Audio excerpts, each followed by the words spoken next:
Part 1. Hi friends. College love stories chala different ga untayi.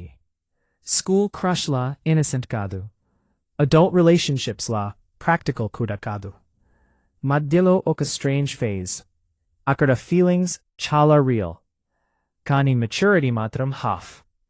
Anduke, ఆ ఏజ్లో వచ్చే love మనిషి జీవితాంతం గుర్తుండిపోతుంది.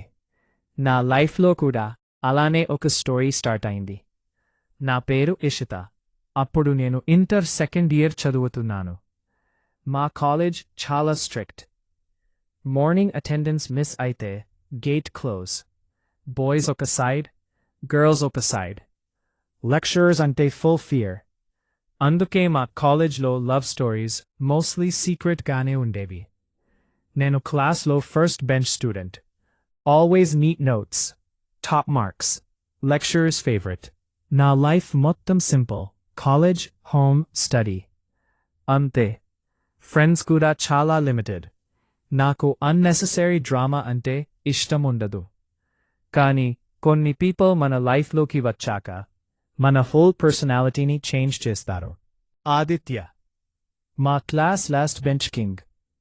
Always late, always laughing, assignments incomplete, hair slightly messy, shirt untucked. కానీ ఎందుకో అతను క్లాస్లో ఎంటర్ అయినప్పుడల్లా అందరి అటెన్షన్ ఆటోమేటికలీ అతని వైపే వెళ్తుంది. మొదట నాకు అతను చాలా ఇరిటేటింగ్గా అనిపించేవాడు. లెక్చరర్ సీరియస్గా క్లాస్ చెబుతుంటే వెనక నుంచి జోక్స్ వేస్తాడు. అందరూ నవ్వుతారు. నేను మాత్రం అనాయ్ అవుతాను. ఒకరోజు కెమిస్ట్రీ లెక్చరర్ ఇంపార్టెంట్ టాపిక్ చెబుతున్నారు. నేను సీరియస్గా నోట్స్ రాస్తున్నాను. అప్పుడే వెనక నుంచి పేపర్ బాల్ వచ్చి నా నోట్బుక్ మీద పడింది. నేను ఇరిటేట్ అయ్యి వెనక్కి తిరిగి చూశాను. ఆదిత్య ఫ్రెండ్స్తో లాఫ్ అవుతున్నాడు. నేను యాంగ్రీగా స్టేర్ చేశాను. అతను వెంటనే ఇన్నోసెంట్ ఫేస్ పెట్టి నాట్ మీ అన్నట్టు యాక్ట్ చేశాడు. క్లాస్ తర్వాత కారిడోర్లో అతను నా దగ్గరకు వచ్చి అన్నాడు, టాపర్, కొంచెం నవ్వితే లైఫ్ తగ్గదు. నేను కోల్డ్గా అన్నాను, కొంచెం చదివితే నీ లైఫ్ ఇంప్రూవ్ అవుతుంది. అతని ఫ్రెండ్స్ లాఫ్ అయ్యారు. ఆదిత్య ఫ్యూ సెకండ్స్ నన్ను చూసి సడన్లీ స్మైల్ చేశాడు. ఇంట్రెస్టింగ్ అన్నాడు. అది మా ఫస్ట్ ప్రాపర్ కాన్వర్జేషన్. ఆ రోజు తర్వాత అతను నన్ను పర్పస్లీ టీజ్ చేయడం స్టార్ట్ చేశాడు. Topper, first bench queen, madam IIT, ఇలా. మొదట నాకు చాలా ఇరిటేటింగ్గా అనిపించింది. కానీ కొన్ని రోజుల తర్వాత అతను క్లాస్కి రాకపోతే సంహౌ ఎంప్టీగా అనిపించడం స్టార్ట్ అయ్యింది. అదే డేంజరస్ బిగినింగ్. ఒకరోజు మ్యాథ్స్ లెక్చరర్ సడన్గా సర్ప్రైజ్ టెస్ట్ పెట్టారు. నా పెన్ ఇంక్ అయిపోయింది. నేను బ్యాగ్లో వెతుకుతున్నాను. అప్పుడే నా డెస్క్ మీద బ్లాక్ పెన్ పడింది. వెనక్కి చూశాను. ఆదిత్య. అతను క్యాజువల్గా అన్నాడు, ఫెయిల్ అవ్వకో టాపర్. నేను ఫస్ట్ టైం స్మాల్గా స్మైల్ చేశాను. అతను అది నోటీస్ చేసి విక్టరీ ఎక్స్ప్రెషన్ ఇచ్చాడు. ఆ రోజు నుంచి మా కోల్డ్ వార్ స్లోలీ ఫ్రెండ్షిప్గా మారడం స్టార్ట్ అయ్యింది. బ్రేక్స్లో చిన్న కాన్వర్జేషన్స్, కారిడోర్ టీజింగ్, క్యాంటీన్లో ర్యాండమ్ ఫైట్స్ అన్నీ న్యాచురలీ జరిగిపోయాయి.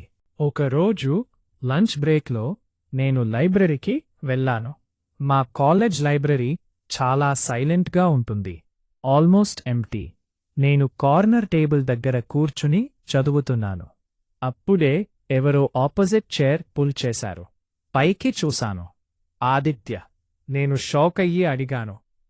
లైబ్రరీలో అతను డ్రమాటిక్గా సై చేసి అన్నాడు, పీపుల్ చేంజ్ ఇషిత. నేను ఇన్వాలంటరీలీ లాఫ్ అయ్యాను. అతను ఫ్యూ సెకండ్స్ నన్నే చూస్తూ సైలెంట్ అయ్యాడు. తర్వాత స్లోగా అన్నారు, నువ్వు నవ్వితే చాలా డిఫరెంట్గా ఉంటావు. ఆ మాట విన్న వెంటనే నా హార్ట్ స్లైట్లీ ఫాస్ట్ అయ్యింది. ఎందుకో తెలియదు. కాని అతను సీరియస్గా కాంప్లిమెంట్ ఇస్తే నాకు ఆక్వర్డ్గా అనిపించేది. ఆ రోజు లైబ్రరీలో మేమిద్దరం ఆల్మోస్ట్ 1 అవర్ కలిసి చదివాం. యాక్చువల్లీ చదివింది నేను మాత్రమే. అతను ఎక్కువగా నన్నే అబ్జర్వ్ చేస్తున్నాడు. సడన్లీ అడిగాడు, నువ్వు ఎప్పుడూ ఇంత సీరియస్గా ఎందుకు ఉంటావు? నేను ఫ్యూ సెకండ్స్ సైలెంట్. తర్వాత స్లోగా అన్నారు, మార్క్స్ ఇంపార్టెంట్. అతను స్మైల్ చేసి అన్నారు, లైఫ్ కూడా ఇంపార్టెంట్. ఆ మాట సంహౌ నా మైండ్లో స్టక్ అయిపోయింది. ఎందుకంటే నేను నిజంగానే స్టడీస్ తప్ప ఇంకేం ఎంజాయ్ చేయడం లేదు. ఆ రోజు ఈవినింగ్ కాలేజ్ నుంచి బయటికి వస్తుంటే హెవీ రెయిన్ స్టార్ట్ అయింది. అందరూ పరుగెత్తుతున్నారు. నేను బిల్డింగ్ షేడ్ కింద నిలబడ్డాను. అంబ్రెలా లేదు. అప్పుడే వెనక నుంచి Aditya voice. Classic heroine moment. నేను తిరిగి చూశాను. అతను అంబ్రెలా హోల్డ్ చేసి నిలబడ్డాడు. నేను వెంటనే ఇట్స్ ఓకే అన్నాను. అతను గ్రిన్ చేస్తూ అన్నాడు, నువ్వు రెయిన్లో డ్రమాటిక్గా నిలబడితే బ్యాక్గ్రౌండ్ మ్యూజిక్ వస్తుందా? నేను లాఫ్ అయ్యాను. చివరికి మేమిద్దరం ఒకే అంబ్రెలాలో వాక్ చేశాం. రోడ్ మీద rain reflections, cool breeze, cars lights. నా హార్ట్ మాత్రం కంట్రోల్ లేదు.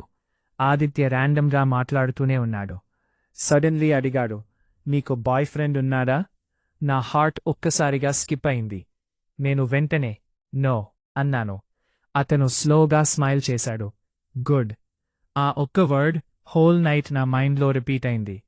బస్ స్టాప్ వచ్చేసరికి అతను అంబ్రెలా క్లోజ్ చేసి అన్నారు, టాపర్, నువ్వు నన్ను ఫస్ట్ డే కన్నా ఇప్పుడు కొంచెం లెస్ హేట్ చేస్తున్నావు. నేను స్మైల్ సప్రెస్ చేస్తూ అన్నాను. అతను డ్రమాటిక్గా చెస్ట్ పట్టుకొని అన్నాడు, ప్రోగ్రెస్ వయ్యార్చు. నేను లాఫ్ చేస్తూ బస్ ఎక్కాను. విండో సీట్లో కూర్చుని బయట చూశాను. రెయిన్ ఇంకా పడుతుంది.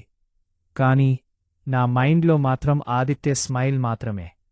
ఆ రోజు ఇంటికి వెళ్ళాక నేను మిర్రర్ ముందు నిలబడి చాలాసేపు స్మైల్ చేసుకున్నాను.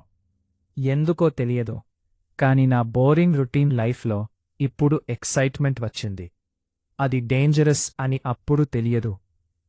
కొన్ని రోజుల తర్వాత మా బాండ్ ఇంకా క్లోజ్ అయింది. Morning greetings, notes sharing, canteen చాయ్, లేట్ ఈవినింగ్ వాక్స్ అన్నీ స్లోలీ హ్యాబిట్ అవుతున్నాయి. ఒకరోజు క్లాస్ మధ్యలో లెక్చరర్ క్వశ్చన్ అడిగారు. నేను ఆన్సర్ చెప్పబోతుంటే వెనక నుంచి ఆదిత్య స్లోగా విసిల్ వేశాడు. క్లాస్ మొత్తం నవ్వింది.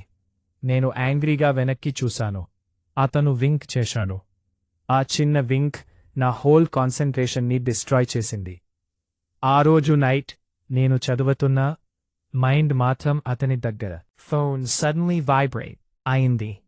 Unknown number. నేను ఓపెన్ చేశాను. టాపర్. నా వల్ల కాన్సంట్రేషన్ పోయిందా?